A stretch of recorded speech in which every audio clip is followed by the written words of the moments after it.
Dah teruskan bersama kami dalam rancangan Rampai Pagi, dan seperti biasa segmen seterusnya merupakan segmen Bisai Tahtu. Di mana kita akan berbicara mengenai dengan kalis krisis. Jadi apakah yang dimaksudkan dengan kalis krisis? Pagi ini kita akan bersama dengan tetamu undangan kita menerusi virtual sebetulnya, dan kita akan bersama dengan Yang Mulia Tuan Rusli Bujang, iaitu konsultan tingkah laku dan konselor profesional. Pastinya telah pun bersama dengan kita menerusi aplikasi Zoom. Ya, Assalamualaikum Tuan. Waalaikumsalam warahmatullahi wabarakatuh. Intan, Abdul Razi, alhamdulillah, apa kabar? Iya, sehat Tuan ya. Alhamdulillah. Dan sekali lagi kita ini bersama ini secara virtual kerana kita ini meningkatkan kewaspadaan kita ini. Sama-sama kita ini membendung dengan adanya penularan wabak COVID-19. Walaupun mungkin di kanan kiri kita ini ada bercakapnya orang, bercakapnya ini jujur papanya wabak COVID ini nya. Ada kadang-kadang ada orang terkena mild symptom dia saja, tetapi indah sepatutnya ialah kalaupun daripada segi kita ni dalam keadaan krisis ini paling-paling ialah kita ni cuba mengelakkan daripada jangkitan berkenaan. Dan sebagai mukadimahnya mungkin dapat Tuan Rusli memperkatakan tentang hal ini. Apa yang dimaksudkan dengan kalis krisis ini sebagainya? Okey, terima kasih Farul Razia.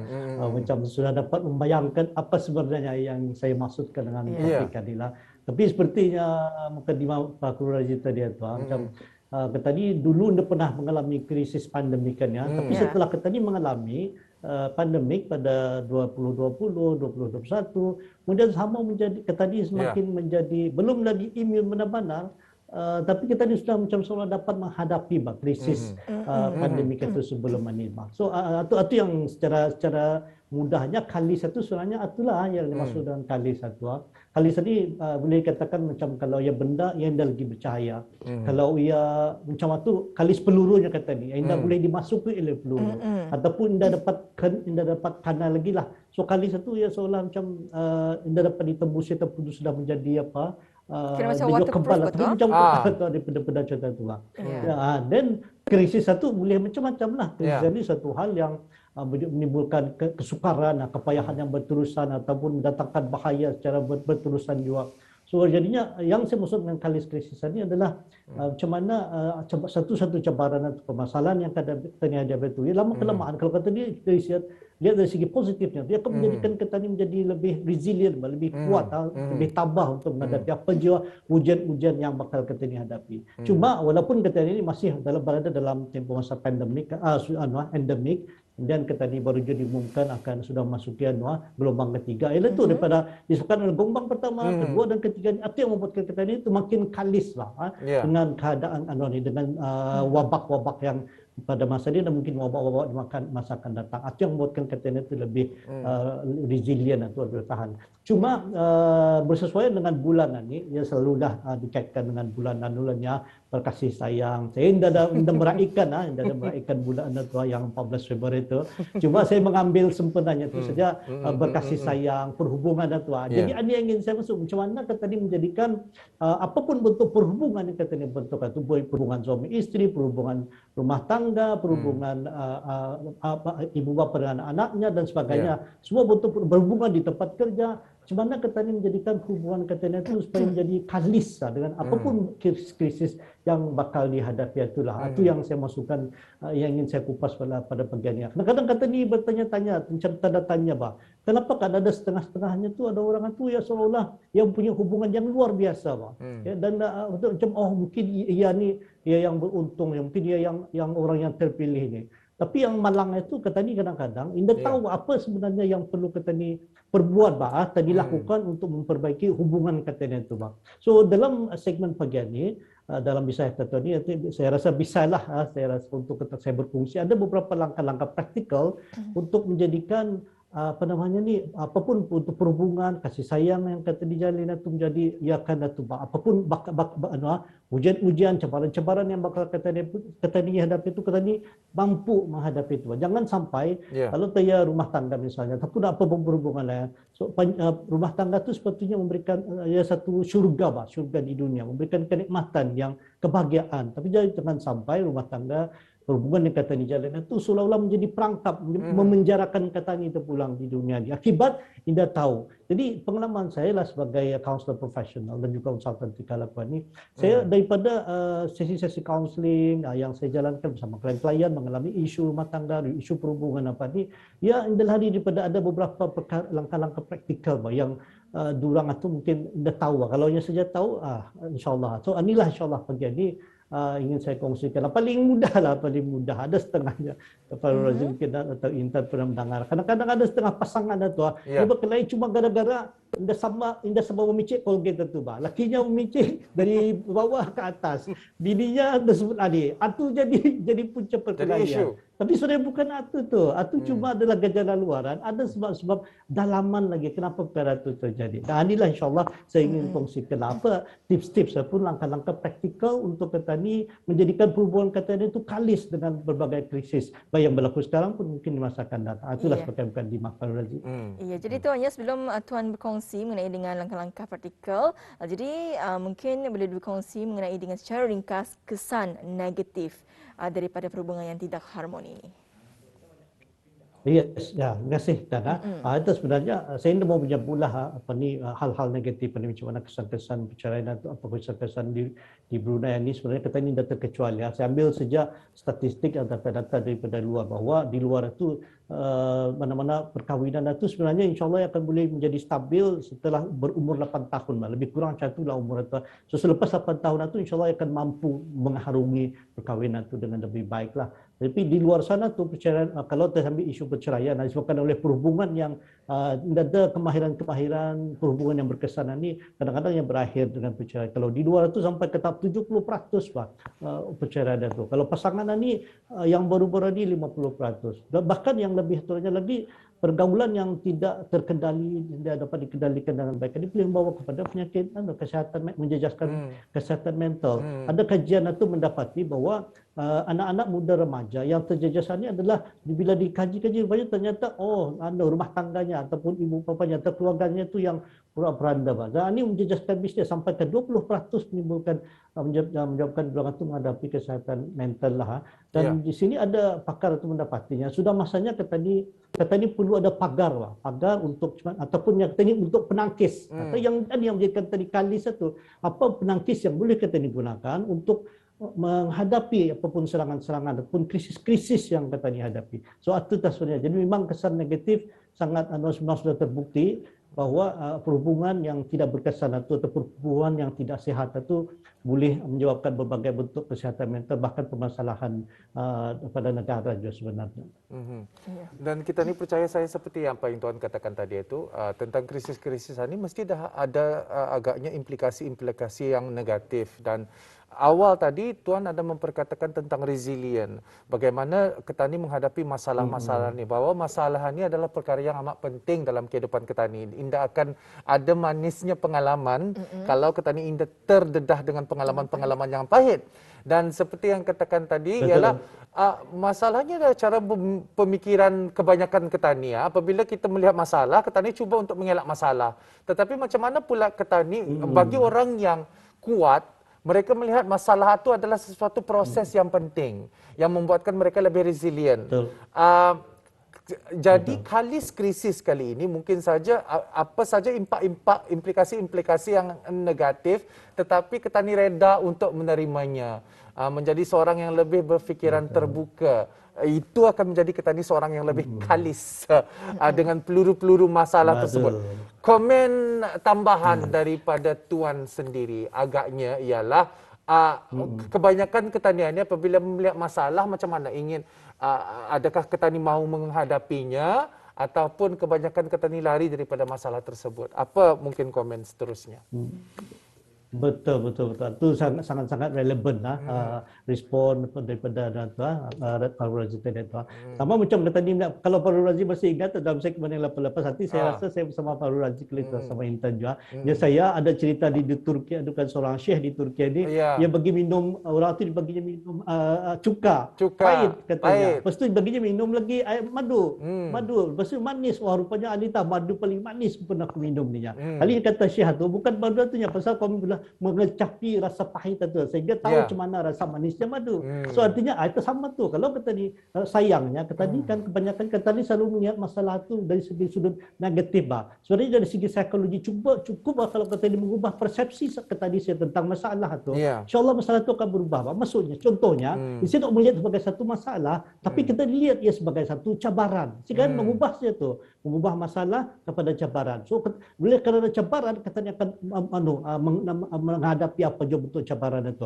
Kemudian itu dari segi mengubah persepsi menjadi cabaran. Kemudian itu kebanyakannya ni berkaitan dengan persepsi, Pak. So dalam langkah-langkah macam ini tadi ada disebutkan sebenarnya ada beberapa langkah-langkah praktikal untuk kata ni betul supaya hubungan kata ini menjadi kalis dengan krisis atau lebih kebal untuk menghadapi kalaupun tidak sepenuhnya tapi kata ni mengampu menghadapi dengan berkesan. Ini tips yang pertama ataupun boleh katakan habit yang pertama tu kata ni perlu ada rasanya dalam perhubungan maksud saya dalam menjalin perhubungan kata ni perlu ada rasa curious, rasa ingin tahu. Tapi bukan rasa kritis. Okay? Ada dua perbezaan tu kalau dalam perhubungan. Rasa ingin tahu tapi bukan rasa kritis. Maksudnya kritis ni, bila kita bersikap kritis kan, kata ni seolah-olah kan apapun yang dibuat oleh pasangan kata ni, anak-anak kata ni itu kan mengkritik saja, menjudge atau menilai saja. Tapi kalau kata diubah daripada menilai, daripada mengkritik kepada rasa ingin tahu, kata dia akan bertanya, bukan menyalahkan. Itu menyalahkan lagi. So macam kenapa berbuat macam tu kata dia tanya atau kena tanya anak kenapa dia bersikap macam ni jadi bila kata dia bertanya macam tu dia akan memberikan penjelasan jadi itu mindset ataupun habit yang pertama yang kedua adalah untuk kata ni pasal perhubungan ni ia boleh batu just mungkin disebabkan ada membuat rumah baru kali ada anak pertama mungkin ada kenaikan pangkat bila naik pangkat tadi masa jadi bersama di rumah mungkin berkurangan. Jadi akibatnya daripada berbagai bentuk cabaran-cabaran hidup ini tadi yang mungkin menimbulkan konflik dalam keluarga tu. Nah, ia tak kata ni. Kata ni macam kata ni menjadi ibu bapa ni jarang bukan lagi jarang kata ni dah diajar, dah masuk sekolah bah. Sekolah ibu bapa kebangsaan. Mana dah kata ni memasuki sekolah tu. Kata ni mewarisi saja cara-cara tu. Sehingga kadang-kadang kata ni dah tahu banyak salah yang kata diwarisi tu. Salah satunya tu kata ni dah mewarisi macam mana kata ni menangani mengurus konflik secara berkesan. Jadi pada saya secara pribadi, rumah tangga, hubungan yang bahagia itu bukan sebabnya indah ada yang harmoni itu bukan sebab indah ada masalah, tapi ia dapat mengurus masalah itu dengan baik. Nah, dengan lagi banyak masalah itu yang membuatnya makin kalis, makinnya matang hubungannya itu. So, itu antara puncanya ada kemahiran mengurus konflik, ada trust and rasa percaya dan rasa hormat.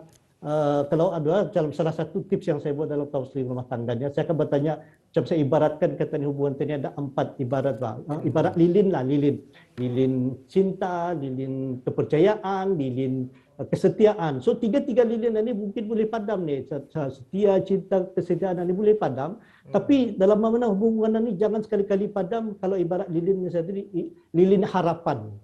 Janganlah itu padam harapan ini. Pasal kalau ini sudah padam, payah tentu untuk menyemangatkan semula api-api yang lain ini, dian-dian. Jadi dengan adanya harapan lilin ini yang masih marak menyala tadi, lilin harapan ini insya-Allah boleh memarakkan semula dian cinta, dian kasih sayang, dian kesetiaan itu tadi. So benar-benar dalam perhubungan jangan sekali-kali berputus harapan. Dalam apapun sama juga. Jangannya kita ni berputus harapan. So itu yang adalah habit yang pertama. Habit yang kedua ni ada kaitan kita ni sebagai pasangan ataupun mana-mana hubungan ni kita ni perlu berhati-hati. Tapi jangan seolah-olah menghukum, mengucapkan itu kita ni perlu berhati-hati kalau kita menegur itu. Jangan kata ni itu me centered, maksudnya terlalu menunjuk apapun semua perbincangan itu menunjuk kepada diri. Aku cuma aku saya kedai aku saja.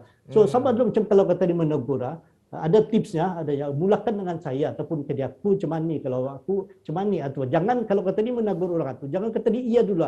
Sebab nak ni kawan ni, ini hal etap bahaya tu. Bila kata ni mendudukan orang tu, ia akan menjadi defensif. Dia tak mendengar teguran kata dia tu. Jadi kalau dia kan menegur, dia tu mulakan dengan kalau kerja aku macam ni ulang ni. Dan jangan ada perkataan tapi tengah-tengahnya tu. Bisa sudah kita ni macam ni bisa tapi kita jangan ada perkataan tapi itu. Itu dua tips yang mudah lah. Jangan mulakan dengan saya atau kerja aku, jangan ada perkataan tapi. Bila ada perkataan tapi itu tadi seolah-olah tidak ikhlas memberikan teguran itu. So itulah dua tips yang awalan ni lah. Yang itu pertama tu yang tadi perlu kita ni rasa ingin tahu tapi jangan terlampau kritis. Yang keduanya tu perlu kita ni berhati-hati memberikan teguran apa yang bukan untuk menghukum, mengucapkan apa dan sebagainya. Ya. Iya, jadi itu adalah antara langkah-langkah ya praktikal iaitu ingin tahu, rasa ingin tahu dan juga berhati-hati dalam kita menegur ya. Jadi Tuan, kadang-kadang ada permasalahan ini yang terjadi disebabkan oleh komunikasi ya ataupun dari aspek perbualan. Jadi kalau pendapat Tuan sendiri, bagaimana bentuk perbualan yang sewajarnya? Mungkin boleh berkongsi Tuan. Okey. Terima kasih. Tepat sekali. Ada kaitan dan itu betul sekali itu bahwa kebanyakan perhubungan ini terjadi disebabkan oleh bentuk perhubungan yang kurang berkesan ataupun komunikasi yang tidak berkesan itu. So artinya itu salah satu untuk kita ni menggantikan contoh itu. Daripada kita ni jangan kita ni membuat andaian itu bah. Mana apa kau ceritakan? Kata tu andaian tu. Tapi sebaliknya daripada buat andaian, kita ni perlu lebih banyak bertanya. Itu nak bertanya tapi jangan buat andaian. Okay? So sebenarnya sebab lain orang itu lain artinya lah, lain apa namanya ni. Bila ketemu kenapa kan bininya suaminya ni isterinya dia menghargai jerih payahnya pekerjaannya tu. Saya ada pasangan suami isteri almost sadunya sudah bercerai ya. Tapi saya ubah patternnya saja, pola hubungannya tu. Jadi pada awal tu selalunya lakinya tu yang bekerja dulu, bininya tinggal di rumah. Jadi saya ubah pola tu.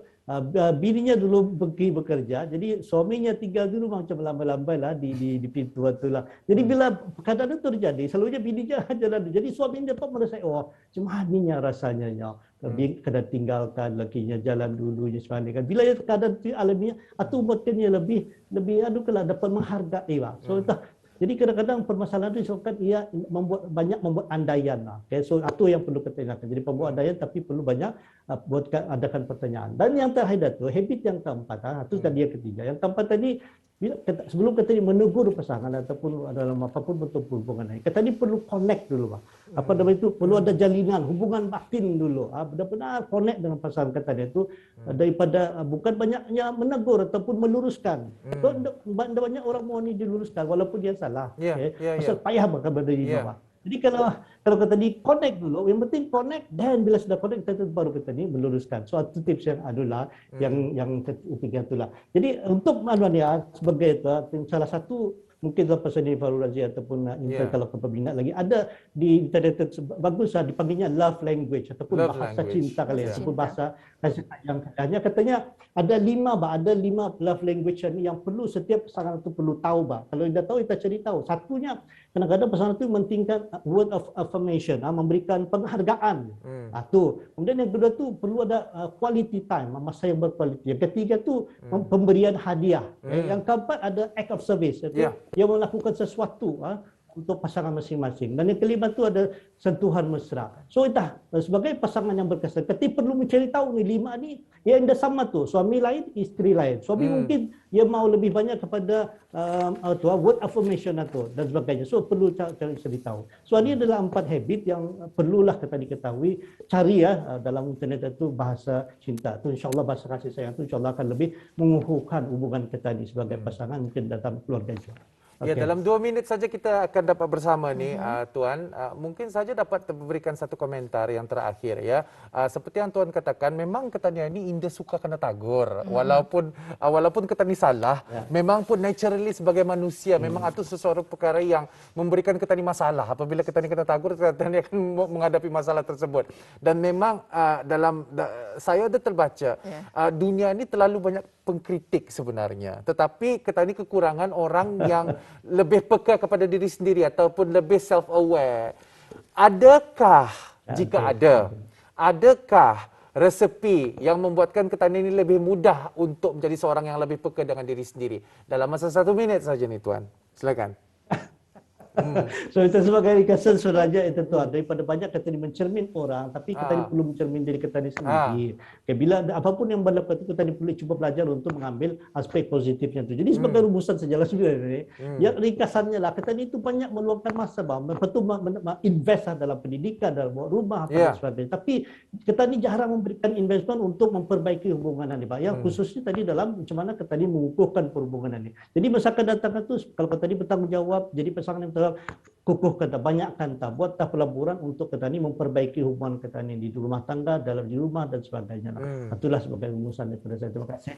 Ya, alhamdulillah sudah tidak pasti kita ikuti bersama dengan Tuan Rusli Bujang, itu konsultan tingkah laku dan konselor profesional yang cukup menarik yang telah dikongsikan iaitu mengenai dengan perhubungannya. Jadi ada beberapa yang telah dikongsikan, iaitu antaranya ialah ingin tahu, hati-hati dalam mengeluarkan kritikan dan banyak lagi sebetulnya ya. Ya, kita ucapkan ribuan terima kasih kepada tetamu jemputan kita untuk acara segmen Bisai Tahtu secara virtual kita bawakan pada hari ini. Terima kasih Tuan Rusli Bujang, konsultan tingkah laku dan juga kaunselor profesional. InsyaAllah kita akan berjumpa lagi dengan mungkin apa topik yang lain. Kalau ini kali krisis, mungkin tahun depan mungkin nextnya kali peluru. Apa-apa pun kita harapkan yang terbaik pada hari ini. Jumpa lagi, sentiasa berwaspada, jaga SOP ya Tuan. Assalamualaikum. Ya. Waalaikumsalam warahmatullahi wabarakatuh.